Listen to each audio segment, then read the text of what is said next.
We definitely did not mean to leave you guys hanging on the whole ultrasound update. However, we needed to get some confirmations from our doctor before I wanted to come on and kind of give you an update on what happened. So we had an ultrasound at 8 weeks and 2 days, I believe I was. And usually that's the time that we always have an ultrasound.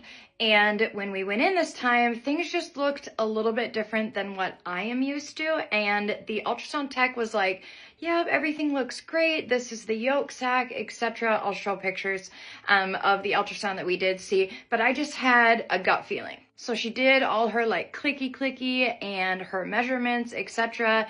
And obviously there's not a lot that the ultrasound tech can really tell you. So it's nerve-wracking as it is going into early ultrasound. So it's just whatever. Finally, she showed us baby girl's heart rate, and that was super reassuring. She was like, congratulations, you're pregnant, so exciting. But at the end, she was like, are you sure all your dates are correct? Because you are measuring like 6 days difference based off the dates that you gave us. Obviously, with Ashley and I doing artificial insemination, we know our dates pretty much down to a science. I mean, besides the fact that we don't go into a clinic and get ovulation like precisely confirmed. So obviously I left that ultrasound a tad bit anxious, as anyone in the first trimester usually is. Kind of just left it be for a little bit, and then my midwife sent a message and was just like, hey, babe is measuring a little small. Do you know like more precise dates? Finally, we're able to touch base with her on the phone, and I was able to walk through every single date that I knew, like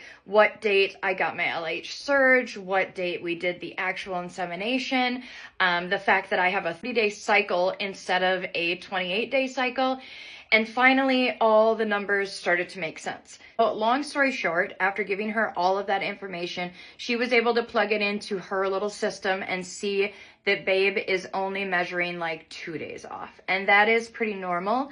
So I am no longer stressing myself out like crazy. Baby is more than likely not in a developmental delay that we thought, because a week is kind of a bigger deal when you are in the first trimester.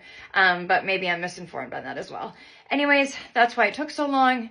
Babe is perfect. We have our first nurse visit tomorrow morning, and that's just like the education that I am still incredibly sick, which is a reassuring sign, but also really sucks. But other than that, everything is going great.